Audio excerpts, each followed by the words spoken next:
Good evening, everyone. My name is Jenna Berk. I'm an elite tutor and executive function coach here at Appleruth Education. I'm so excited for all of you to join me tonight for LD, ADHD, 2E, how to support students who learn differently. We've got a welcome poll for you. Just interested to know who are you and what grade you're in. Hopefully I'll be able to tailor some of this content to where you are in school. And there will be a question and answer portion at the end. So if you have a question about something that I'm talking about in the moment, or you'd like me to talk about something more, please feel free to drop that question in the Q&A and I'll answer it either in the moment or at the very end. All right, so I'm gonna get going. So please, again, drop your questions in the chat and off we go. All right, so first off, our why Appleruth is here. Our reason for being here as a company is that we know that when you change students' self-beliefs, you change their lives, and that's what we're all about. We are here to build skills for school and beyond with academic tutoring, test prep, and executive function coaching, which is mostly what I'm going to be talking about tonight. My objectives are pretty simple. I'm going to identify some common learning differences and define those terms, discuss common accommodations for students with LDs in schools, and introduce strategies that you can use in your own home. So first, those definitions that I promised, because it's important to know what we're talking about. So ADHD, it's in the news a lot, especially these days. It stands for Attention Deficit / Hyperactivity Disorder. It affects close to 9% of children, and you're usually seeing differential brain development, delays in brain maturation, challenges with executive functioning, which we'll talk about, regulating attention, and inhibition.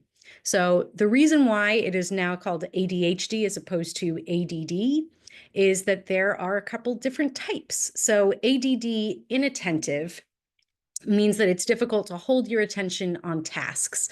This might be someone who doesn't seem to listen, like they're always daydreaming, it seems, or has trouble organizing tasks. They have to exert a lot more energy to get them to stop doing something. ADHD hyperactive is on the other end of that spectrum. This is, I think, what people think of when they think of stereotypical ADHD. So this would be specifically a lack of physical inhibition. If you see someone and you think that they're like driven by a motor, they're just bouncing off the walls, that might be ADHD hyperactive. You could also see that this is a person who's interrupting or intruding on other people. They're having difficulty stopping themselves from just going. And ADHD combined means that you've got symptoms of both inattention and hyperactivity. So ADHD is something that is happening in the brain. This is not necessarily just because you didn't run it out at recess. There are things in the brain that are causing this issue. So a couple different areas, the frontal cortex, which controls attention and executive function and organization, is often involved. Your limbic system is what regulates your emotions as well as your attention. The basal ganglia can cause interbrain communication to short circuit, which means that it looks like you are not paying attention. And the reticular activating system is a major relay system in the brain, and that can cause inattention, impulsivity, and possibly hyperactivity if it's not functioning well.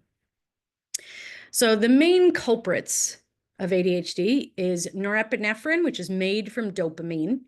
It's a chemical messenger that transmits nerve signals through the brain, and it can increase alertness, arousal, attention. So it's going to affect your sleep-wake cycle, your mood, your memory.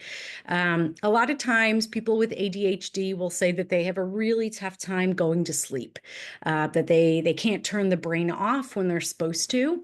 That is definitely something chemical that's happening in the brain. And dopamine in general regulates the pleasure center of the brain. So it is really hard to pay attention to something boring if you are desperate for dopamine.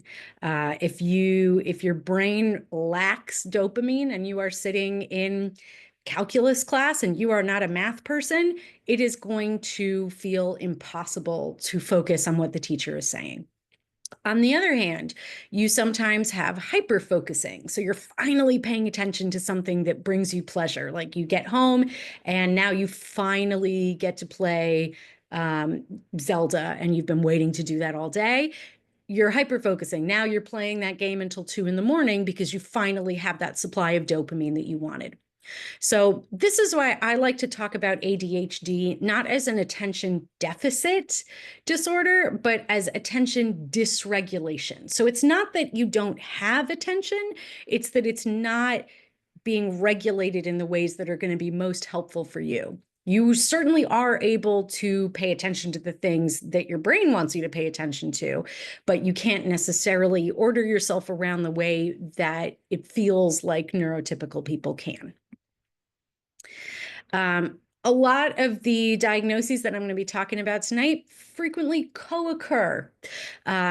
About 31 to 45% of children with ADHD also have another learning disability.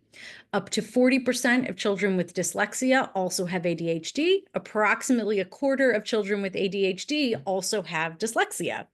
ADHD presents in up to 70% of individuals on the autism spectrum, and individuals on the autism spectrum present in up to 50% of people with ADHD. So there's a lot of, I've got this, but I've also got that, and I've also got that. There's a lot of overlap because a lot of these areas of the brain are interconnected. So I've already talked a little bit about executive function and executive dysfunction. So what exactly is it? I like to think about it in terms of these kind of 8 categories with the pillars of working memory, cognitive flexibility, and self-control.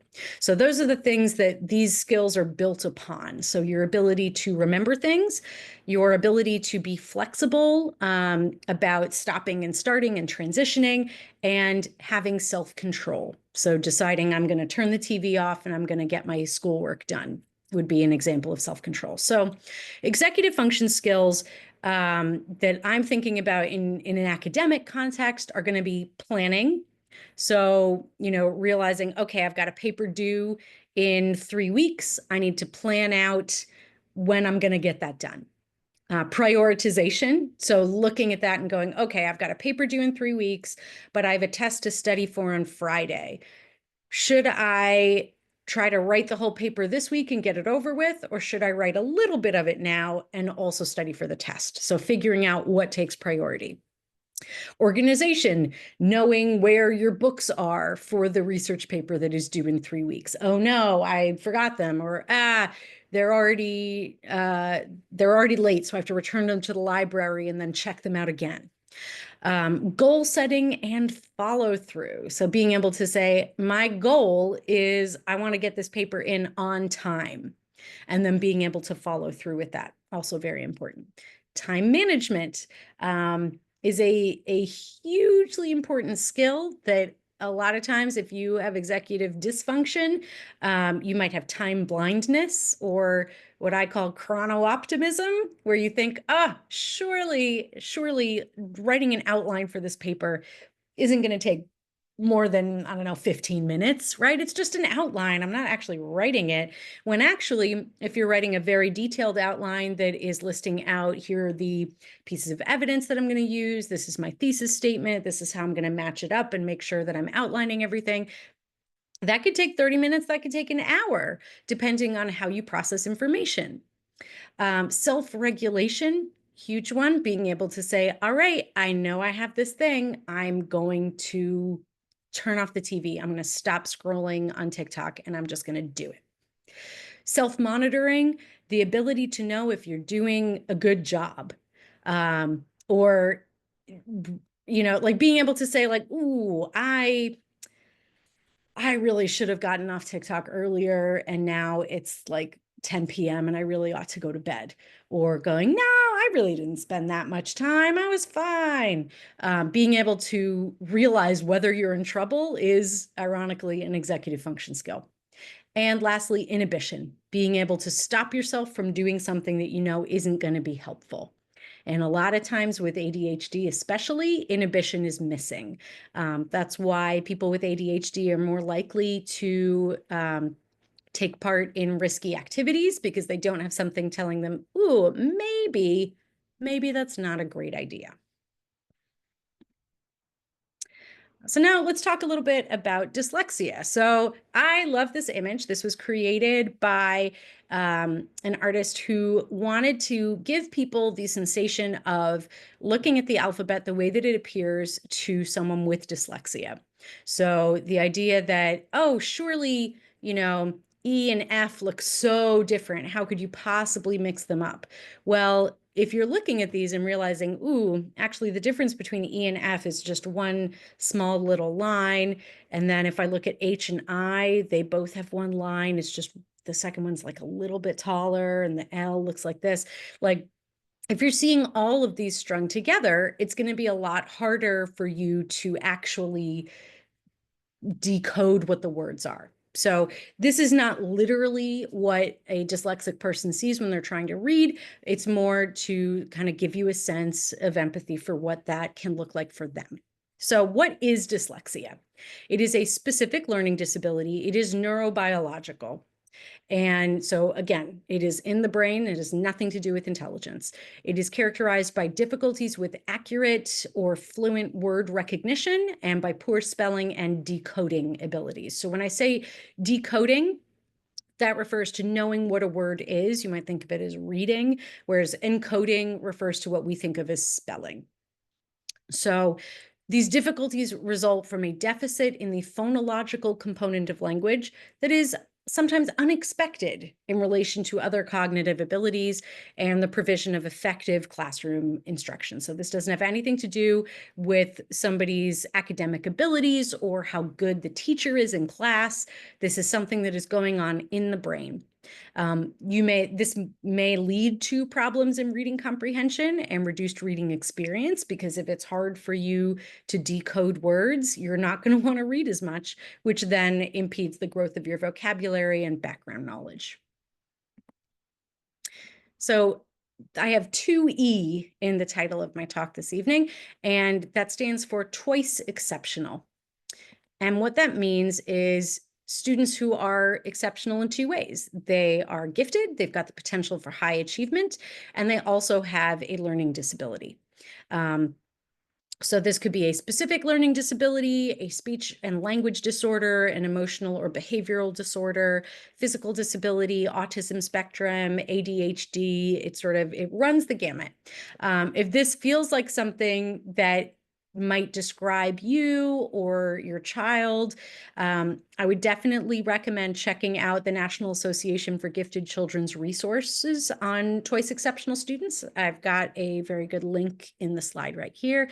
I think a lot of times what's hard about this is that what the teacher is seeing is something like a student who, say, has high interest in math and science, and they're excellent at understanding and they've got great problem solving skills.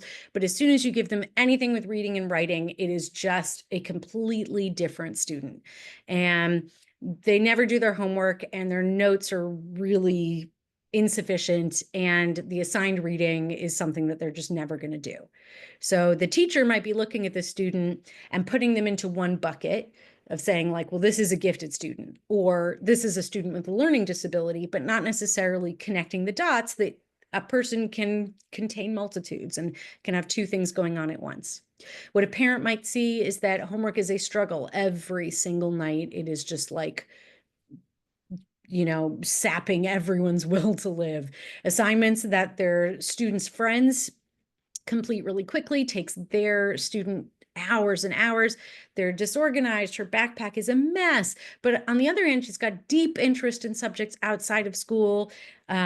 Maybe, reading books for fun that are incredibly complicated because it's that subject of deep interest, can engage for hours in topics that she cares about, but is also becoming withdrawn and saying that she hates school, even if grades are really good.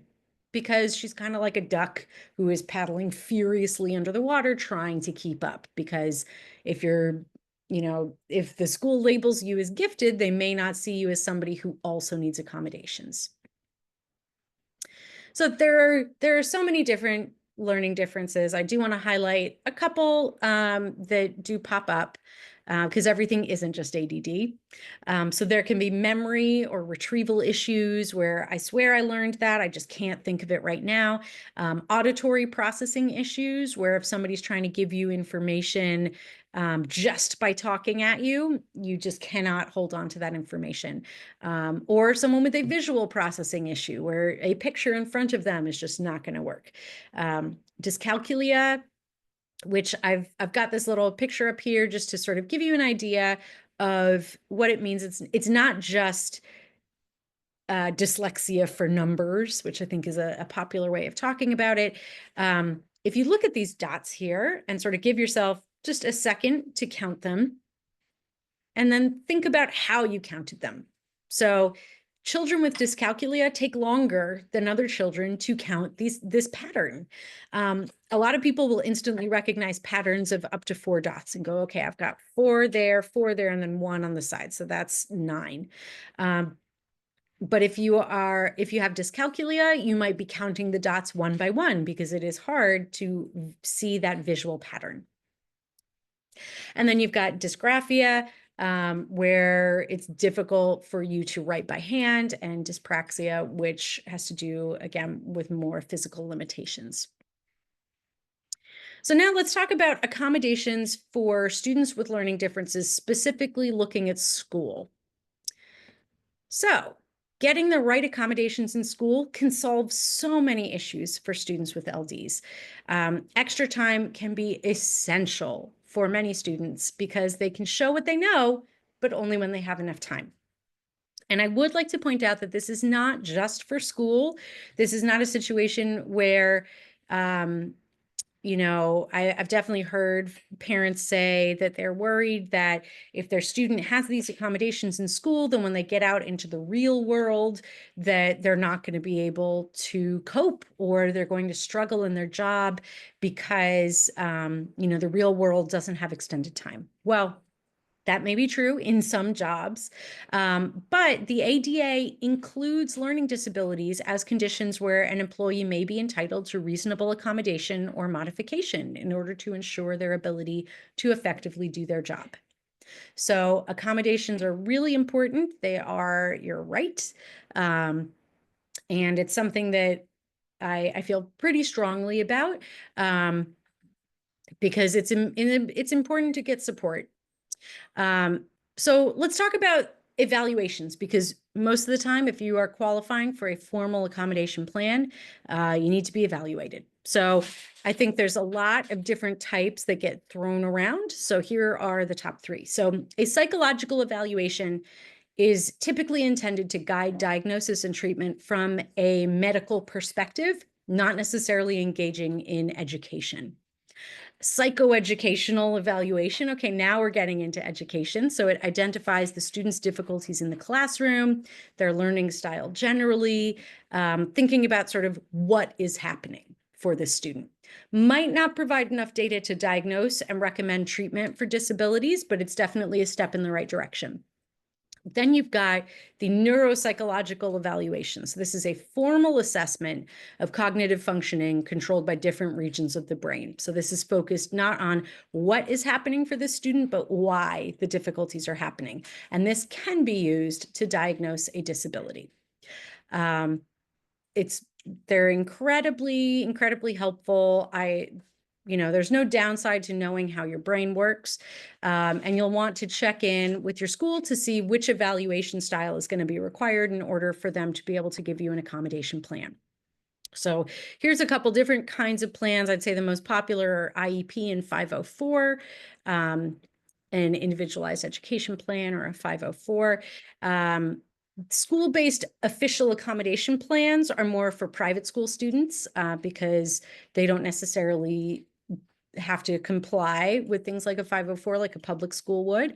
But no matter which umbrella you fall under for what your school system is looking for, The evidence that you receive school-based accommodations is key if you want to receive those accommodations for any kind of standardized testing, whether that is AP tests or the SAT or ACT or the SSAT or ISEE if you are in elementary or middle school and you want to go to a private high school. All right. So now we've got specific accommodations for each of these LDs that I was talking about. So if you've got ADHD, you are commonly given extended time on tests, instruction and assignments that are tailored to the student, positive reinforcement and feedback, letting you know what you're doing right. Assistive technology, I will be talking about this later. Allowing a student extra breaks or time to move around can be really, really helpful, because if you have hyperactivity, having to sit in your chair for 8 hours a day is going to feel like torture. Environment with limited distractions so that there's less for those students with inattentive ADHD to get distracted by, or extra assistance in staying organized. For dyslexia, extended time is essentially a given for a student with a diagnosis of dyslexia. It's given to a lot of people. You may receive double or even triple time depending on the severity of the disability, because if you need to give yourself time to understand which direction a letter is going in, it's going to take a while. Even if students don't always use a reader or text-to-speech technology, it is really important to figure out what these students need for timed testing specifically. So that can be a real game changer for students. There's also, I'd say there's like 4 different categories here. Presentation, whether you're giving a student verbal instructions that they don't have to worry about reading, or just repeating instructions, giving them larger print, or print on different colored paper can even be helpful. Visual prompts or cues instead of written word. Having students mark their answers in the test booklet instead of on a separate Scantron can be really helpful. Assistive technology like an audio recorder, putting a student in an individual or a small group, alternative furniture arrangement like sitting in front of the teacher, extended time like I mentioned, or just more frequent breaks. Because if you have, triple time, that's going to take a really, really long time. For most standardized testing, if you have triple extended time, you are not taking that test all in one day. That is exhausting. So you might have more frequent breaks or changing the order of tasks or subtests. So now let's talk about helping from home, because that's all what the school can do, but you might be thinking, well, what can we do when we're not in class? So these are some sort of broad strategies for students in general. And then I'll get into sort of some specific tips for different types of learning difference. So in general, students need instruction to change the way they view mistakes. This is hugely, hugely important. I think a lot of my students seem to feel as if making a mistake is the worst thing that they could possibly do. And even though I am there to help them figure out what went wrong, like the whole point of tutoring, whether I'm tutoring someone in test prep or working with them on improving their executive function skills, the whole point is that they're not doing things perfectly, and let's learn from that, right? So I think it's really hard when you're surrounded by people who make it look easy and then you're making mistakes all the time. It's hard to see that as a positive. So you can purposefully make mistakes to demonstrate how you recover from them. Or you could just point out when you do make a mistake, because we all do, to show like, hey, I messed up. I thought the movie was starting at 7. It was actually starting at 6:45, and now we missed it. I'm sorry. Let's figure out how to correct that. For instance, one of my students, we had a check-in set for sometime last week, and my student didn't show up. you know, it was a different night than she was expecting. A parent who was normally home wasn't home at that time. And so she was kind of going on autopilot and just was, doing her own thing, and oops, didn't show up. Well, I know she felt horrible, but it was actually a really great opportunity to start talking about, okay, well, how do you manage your schedule? Is it, oh, my parent is my calendar? Or in her case, oh, I just keep it all in my head. Okay, well, that sounds exhausting. So we started talking about, well, how do you keep track of your school assignments? Well, we use Google Classroom. And Google Classroom just, has um, already has the calendar built in.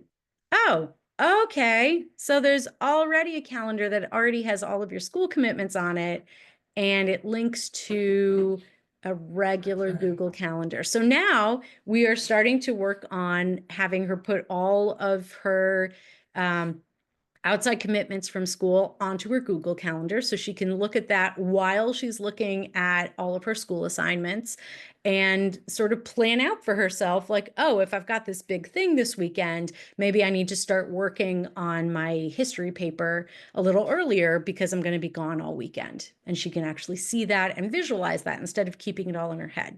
We never would have realized that this was a problem and something that maybe wasn't working in her life if she hadn't made the mistake and not showed up for our 15-minute check-in. So mistakes are great. Mistakes are the best way to figure out when something isn't working. So if you can make your student feel safe making a mistake around you, that is a huge, huge help. I'm very pro mistake. It's also good to sort of think about your strengths and how that's going to work with your learning. Are you a better listener than a reader? Then listen to books if you need assistive tech. Get the tools that will help you be your best. This particular student that I'm working with, the one who just realized, oh, maybe I do need a calendar, she knows that she does better when she is watching a video than when she's reading. So she has started seeking out videos on YouTube from, qualified experts and historians who are making videos with information about, say, a history class that she's struggling with. And she'll read the chapter, but then she'll reinforce it with these videos because she knows that she is a visual and audio person. If you need to play music to block out noise while doing your homework, that is fine. Honor that. Make space for that. It is okay. Personally, there's a website I really love called Coffeetivity. And the idea is that when you go to this website, you can play the sound of a busy cafe, a busy coffee shop, or a library. They've got all these different kinds of background noises with various levels of busyness. I love a good coffee shop background noise because it sounds like everybody else is busy and caffeinated and doing their thing, and that kind of can sort of pressure me into getting busy and doing my thing. It might seem weird that you're deliberately bringing noise into your study space, but if you know that's how you work, go for it. If you need to throw a ball against the wall to help you study or focus, maybe don't throw that ball against your shared wall with your sibling, but if you need to move. If you need to walk around the room pacing while you are reviewing vocabulary for your French class, do it. Don't fight yourself. Work with your innate design. You are the way you are, so you might as well run with it. This is a huge skill that I work on with my students all the time: partializing tasks, taking something really big and chunking it down into discrete small steps. So for instance, learning how to tie your shoes. It seems insurmountable when you're a little kid, but it really is just about breaking it down into simple steps.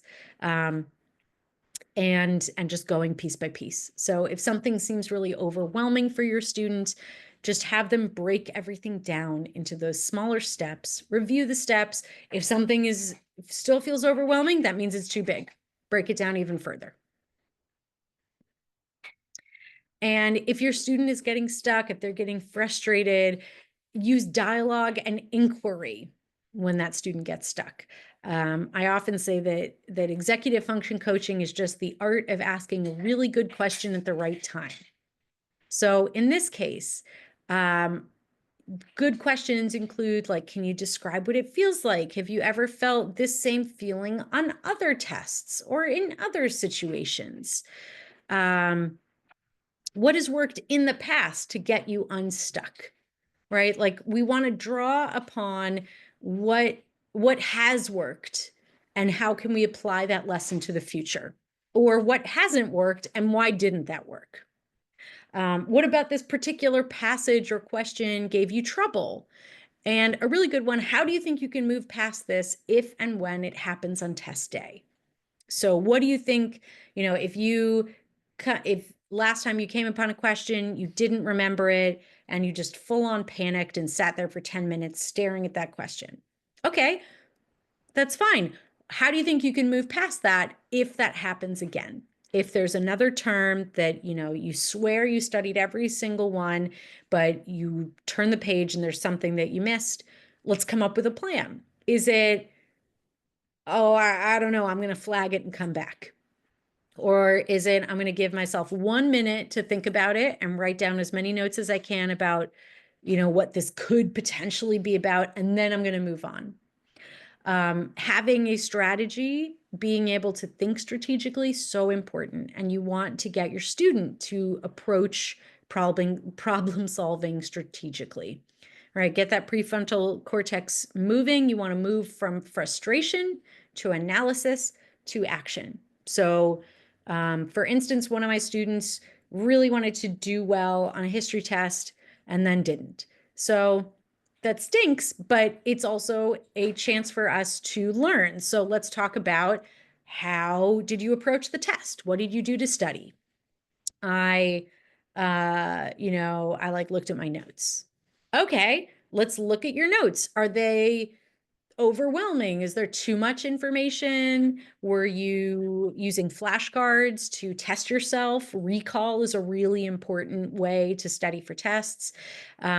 So we're experimenting with a new way of note-taking, something called Cornell notes, that are a personal favorite of mine when it comes to prepping for studying, because as you are taking notes, you are also creating a study guide for yourself. It's the way that you sort of break up the page into like a large chunk where you take your notes, and then a column on the side where you write down keywords that you think might be on a quiz, or maybe a question that you think a teacher might ask you based on that information. And then lo and behold, when you're studying, you can fold it over, just look at your cues and quiz yourself that way. So you don't have to then write a whole new flashcard or do something new. You're reviewing the notes that you already created for yourself. So looking at, this is what I did in the past, this is why it didn't work, and this is what I'm going to do differently in the future, is the best game plan in the world, because there's always going to be difficulties in life. The only difference is, how are you going to approach it? So I promised I would talk about assistive technologies. There are so many ways that technology can help us, right? And this is something that happens in college as well. I remember when I was in college, at the beginning of a class, they would say, like, there are students here who need someone to take notes for them. Would anyone volunteer? Right? So you can get printed notes. You can do an audio recording of a class, a video recording. There are e-readers that will read you your readings if, doing it visually is just too hard.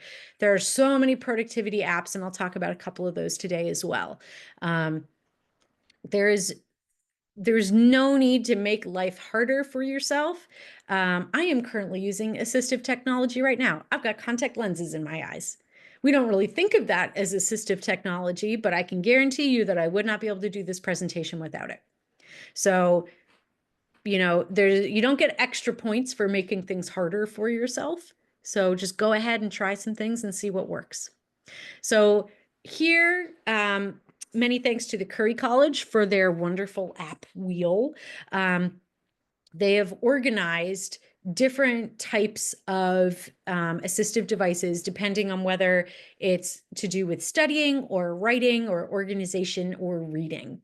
So studying, this could be gathering the information, memory, helping yourself remember it, mind mapping, so like drawing out the connections between things, writing, so whether that's note taking or recording a lecture or speech to text or word processing, those are all going to be super helpful. They've got examples of reminders and to-do lists, calendars, digital storage for your organization.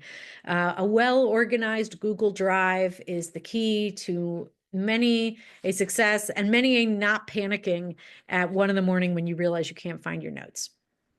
And then reading, of course, there's digital textbooks, PDF readers, scanning things into your computer so that you can have them read aloud to you. There's just so many tools to take advantage of. And of course, there's also these social emotional challenges that come along with having executive function difficulties as well, which of course, having issues with the executive functioning happens, as I said, it's a big comorbidity challenge for a lot of learning disabilities. And, I'm not going to dive into this for very long. I am not a psychologist or a psychiatrist, but I do recommend this book.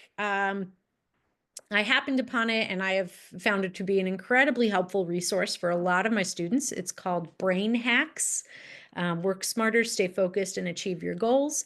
And one of the things that I'd like to sort of talk about is the fact that a lot of times if you are having difficulty with your executive functioning skills, it means that you are also potentially having trouble regulating your emotions as well as everything else, right? Because it's all linked. So sometimes it's hard to identify what emotion you're feeling. So it could be helpful to get to know your feelings. And if they're feeling overwhelming, using visualizations to gain distance from those thoughts. I am big into meditation and I try to get my students hooked on it as well. The joke is, everyone should be, you should meditate for, 5 minutes a day. If you don't have time to meditate for 5 minutes a day, you should be meditating for 10 minutes a day. So a good visualization, if your feelings are kind of overwhelming you, is to kind of think of your mind as the sky, and challenging emotions are the clouds. So the clouds might be passing by. It might be a cloudy day one day, but the clouds will eventually move on. And that can be sort of a peaceful visualization to imagine, if you're, say, feeling incredibly frustrated, that eventually that feeling is going to float away and you are left with your blue sky. You also want to listen to your body, do a body scan.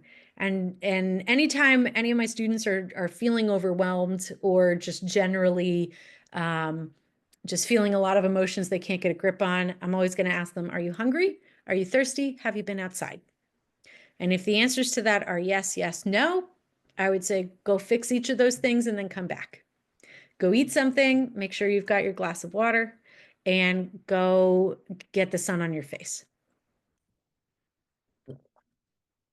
A lot of times things will be fixed if you can just sort of work on those 3 things.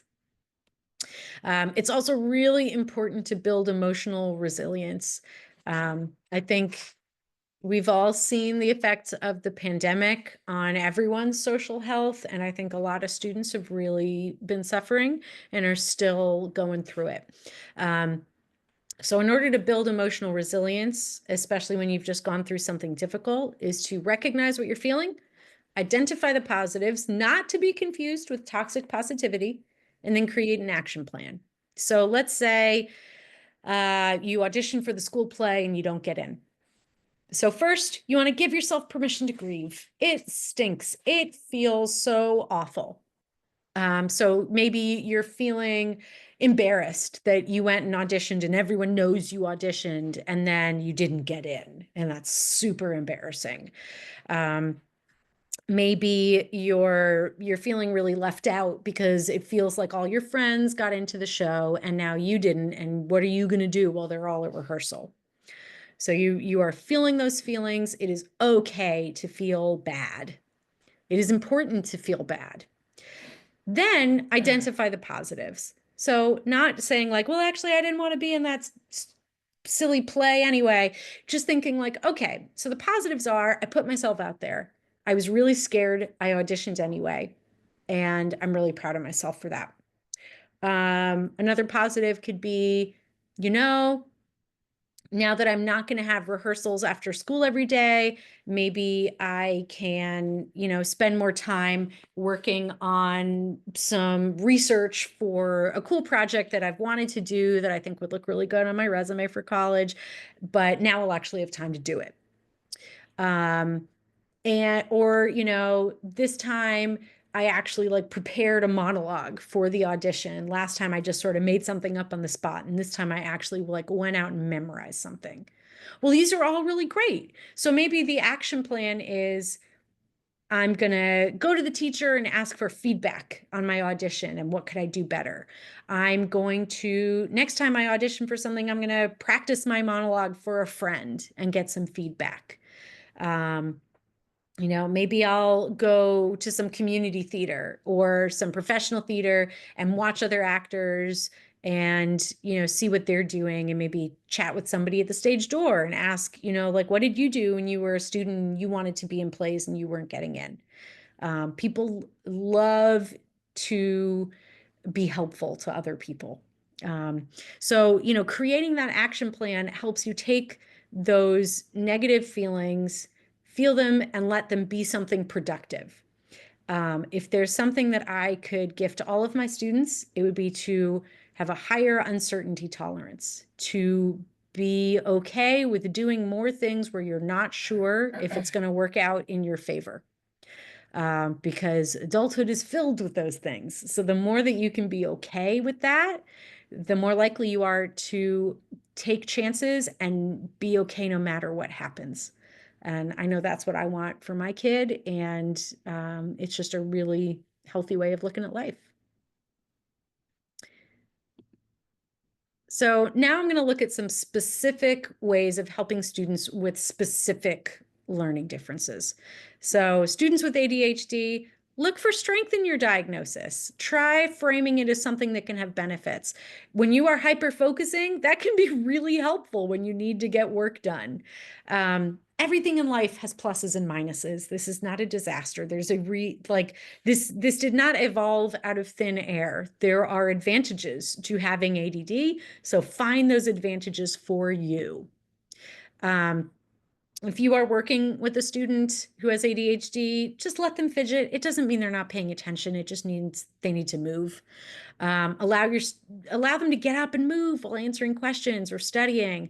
One student of mine really loves space, and he wanted to like doodle orbits while we were working together. Fine by me. That was great. I knew he was paying attention. He just needed to move his hand and draw a little bit, and that's fine. Some students might benefit from annotating or actively reading, which I've got later in this presentation.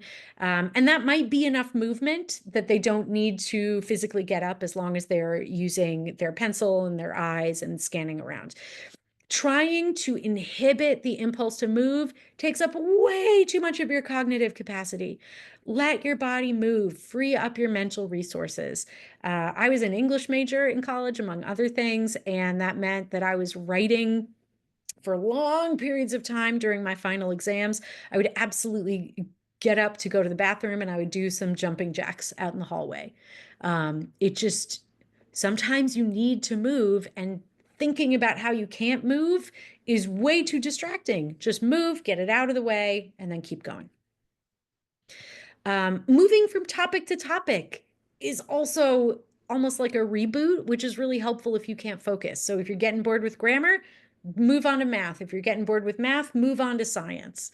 I love the Pomodoro technique. So the idea is that you're working in sprints. So you just set yourself a timer for 25 minutes. And then when that's done, you take a 5-minute break, hopefully not staring at the computer. You come back, you do another 25 minutes. Oh, great. I'm up. I'm going to do 5 minutes of, taking out the trash or walking the dog or making myself a cup of tea. If you have ADHD, might need to be 15 minutes of work, 20 minutes of break time, figuring out what is your sweet spot so that you don't feel overwhelmed, right? Breaking things up into small pieces. This is part of that. And making it so that you can then go, oh, cool. I already made it to my next break. That's great. So that chunking, I'm going to try to use it everywhere, right? So I want the student to see, you can see full sections of an assignment, but if you can put them into smaller chunks, that's always going to make it feel more manageable. One passage at a time, one page of math at a time, pick your own order, do it however you want. You break large projects up into manageable chunks, and that helps with initiation. If you are having a hard time starting something, that means it's too big. So if I'm having a hard time, let's say, cleaning my spare room, and I keep thinking, yeah, I'm going to do that. I'm going to do it today. And I don't, it's because it feels too big. So maybe I'm going to go through one bag, or I'm going to, get out some boxes to put things into. I'm not going to put anything into them right now. I'm just going to get out some cardboard boxes and label them keep, donate, trash. And that's all I'm going to do for today. And then the next time I think about the spare room, I can go, oh, well, I already have the boxes. So I don't know, I'll do 5 minutes, right? You want to make it small enough so that that hurdle for initiation goes away. You want to set yourself short time limits, small goals. 2 minutes is better than no minutes. And once you start doing something, once you've gotten over that initiation hurdle, it is amazing what you will be willing to do. You want to make sure your students are taking breaks, right? If you're not taking breaks, you're going to get overwhelmed, you're going to burn out, you're not going to want to keep going. Active breaks are the best, not sitting in front of your computer. You want to move, walk, stretch, go outside, especially now that the weather is getting nice. If you're working with a student, you want to make sure that you're taking small cognitive breaks with them. So just chat with them about their hobbies, their life, something that is not as demanding as the subject that you're working on. It is okay to have a break. It is important to have a break. Distractions are going to happen. It is okay. You want to go with the flow. I had a student who had a really good work ethic, but one of his parents would come in and say, hey, can you take out the trash later? And it would totally derail him. So what he ended up doing was we put a whiteboard right next to him. So if a parent came in and there was something they wanted him to do, they would write it on the whiteboard. And when he was done with that particular subject, he would take a look at it and go, okay, great. Now I will do this. So distractions will happen, interruptions will happen. Let's figure out a way to sort of store things, right? Keeping a pad of paper next to you. So you're like, oh yeah, I wanted to look that up on Instagram. Not right now. I'm studying science, but I will put down here, like, I need to check out this thing on Instagram my friend said was cool. And then it's not going to be taking up primary focus in your head. A lot of time, people with ADHD will seem like they're interrupting you a lot. It's because they're worried that that thing that they're thinking about is going to go away and they're never going to remember it again. So they'd rather just blurt it out so that it's been said. So if you can give them a place to put that blurt somewhere else, then they will remember it and it won't distract them. So ADHD is one thing. Having executive function deficits is something that comes with a lot of different diagnoses. So specifically, again, you want to break things up. You want to make them nice and small. Try not to give them more than 3 things to do, which can be really overwhelming, and you want to go slow, point by point. You want to set goals, build a to-do list, use technology, working in those 20 to 25-minute Pomodoro increments, and take those mental breaks. Have a homework book. Whether it's analog or digital, I don't care. You just want one place where all the information is recorded. If Google Classroom is what your teachers are using, then that is what you are using. There's no need to duplicate efforts. You want to just make sure that if you're using Google Classroom, everything is living there. And you want to keep things positive, right? Every time a student makes progress, no matter how small, you really want to highlight it. A lot of times students with EF issues are so hard on themselves because it feels like everybody else is doing this so easily and they're the ones struggling. They're the ones who did the homework and then they left it at home. Or they turn something in and it's crumpled and it looks awful. And it just feels like everybody else is doing this so easily. Why am I so dumb? So you want to be able to show them that success breeds success. If you catch them succeeding and point that out, the more confident they are to try something else new, try something even more challenging, because the goal is that the student is going to do this by themselves, right? You don't want to be your student's executive functioning when they go off to college. You want them to know that they can do this. So I've already talked about Google Calendar and how great it is. You can color code it. You can create different calendars. You can track your short and long-term projects and assignments and schedule in downtime and playtime. And I'm going to go out with my friend. I really, really love online calendars, whether it's Google Calendar or another family calendar system.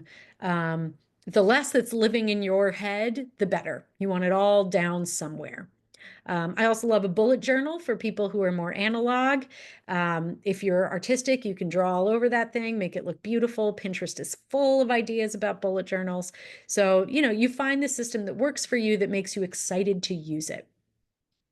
And if you're hearing the idea of chunking, of breaking things into smaller pieces, and you think, well, I don't even know how to start.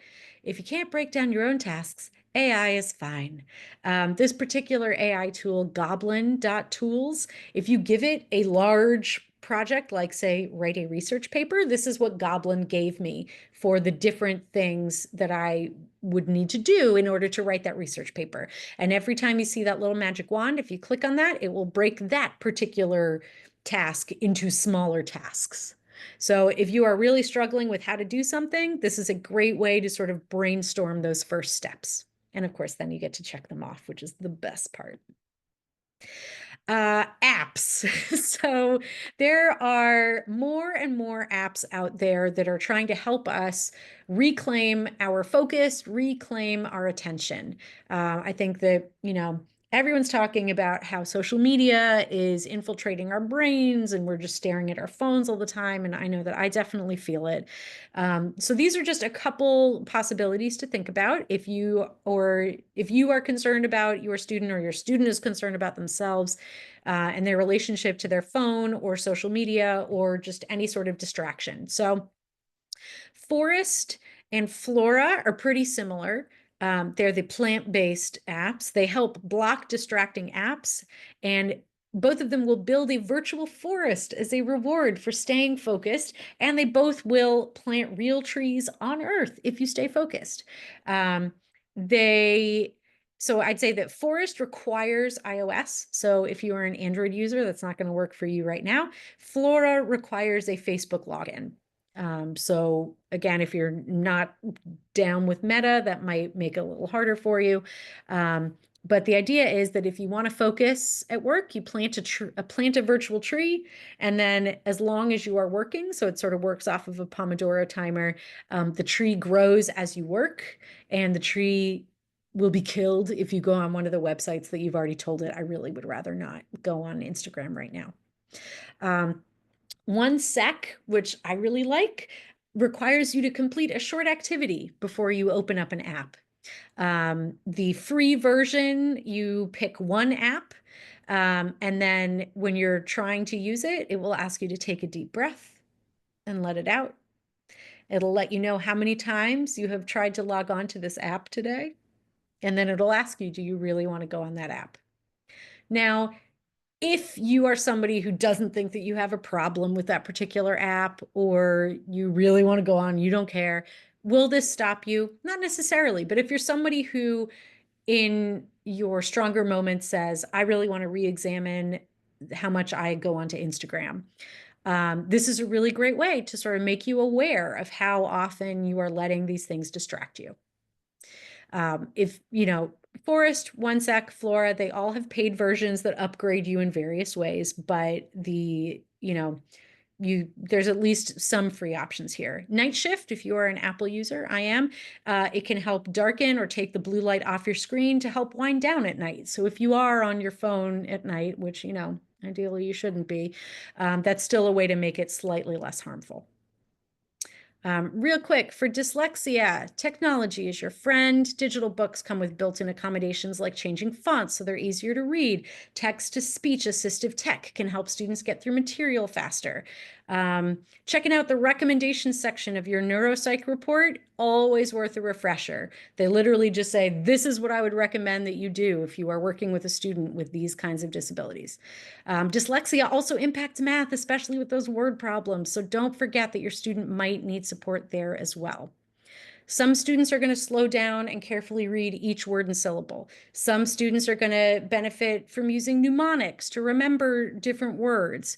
Some students respond well to active reading, which looks like this. So you're annotating, you're underlining important information, circling transition words, starring the main idea, like you're grabbing that pencil and really diving in. And that can sometimes help the brain to form a better sense of where the information is located. So sort of creating a map. And that can be helpful for passages that are formatted with less white space, which is sometimes difficult for people with reading difficulties. So sometimes this as an intervention can help. But you really want to deeply engage with the text. Maybe, covering up everything and just reading one paragraph at a time, pulling out and rewriting the important information onto the sides, like just ramping up the physical engagement with the text so you're not just passively sitting there and staring at something can be really helpful if you have dyslexia. I would strongly recommend that everybody check out the book, The Dyslexic Advantage. It takes a deep dive into the hidden benefits of having dyslexia. It includes examples of dyslexic people who are making a difference in their field, specifically from the way that their brain works. Love this book. If you've got memory or retrieval issues, you want to limit the amount of information to be learned during any one study session. Shorter sessions are better. You want to review your prior knowledge so that you're building on that. You want to space out your study sessions to allow students to recall that material. And dual encoding is really important. So making sure that there's both a visual and an auditory pathway. So you're not just remembering it one way. Going back to information just after you learned it, definitely within 24 hours to remind yourself, oh yeah, what did I read yesterday? To let your brain know this is something you want to hang on to. You also want to write down those key concepts so that you can look at them later. And forced retrieval, so just quizzing yourself in different environments, so important. If you're working with a student who has auditory processing issues, you want to make sure you're facing them when you're speaking and to be in close proximity so you're not shouting at them across the room. You want to make sure that any other distracting sounds are going to go away. You want to articulate clearly, provide clear, succinct directions, nothing super complicated or off topic, and make sure the student knows that it is always okay to ask questions. If you've got a student with math challenges, you want them to slow everything down, break it down into smaller steps, help the student decide this is relevant, that's distracting. It doesn't matter that this is a grocer. It really matters how many apples, how many pears. Help the student articulate, these are the steps I need in order to solve this problem. This is my plan for the problem. And of course, going back and reviewing previously taught concepts. So in summary, I know I never have as much time for questions as I'd like, but I will stick around as long as y'all need. In summary, every brain is different. There is no cookie cutter approach. It's always important to be super positive, reinforcing, affirming.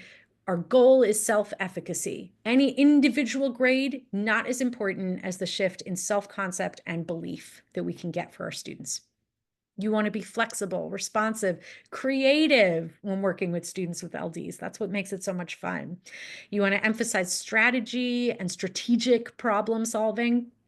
Put that student at the center where they can gain that sense of agency that is so important, and make sure that that student is comfortable being an advocate for themselves with any granted accommodations, because that's the real power. So just as a reminder, every student is different, so we can make a custom recommendation for your student, whether it's for academic tutoring, test prep, or executive function coaching. You can call and talk to an Apple Ruth advisor whenever you like. We do have executive function coaching with Apple Ruth. So go ahead and you can give us a call or schedule a 15-minute time to talk via Calendly. Let us know if you are interested in hearing from us about any of these options. And we also have a writing workshop. So if you've got a student who is really struggling with, um, they're looking, they really want to start AP Lang next year, but oof, this year was really tough. This can also potentially be really helpful for them. So that is it for my talk, but I would love to hear from you. I'm going to stop sharing my screen. And if you've got any questions, please drop them in the chat. I would love to answer them. And I'll stick around as long as you like.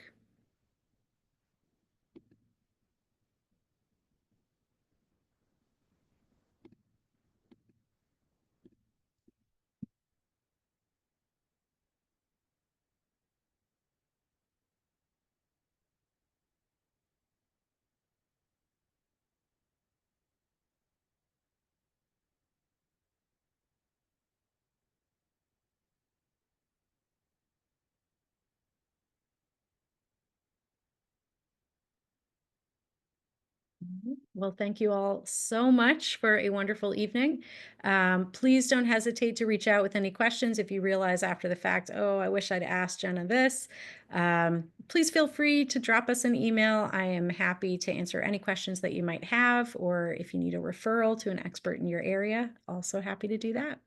Have a wonderful night and a wonderful start to spring.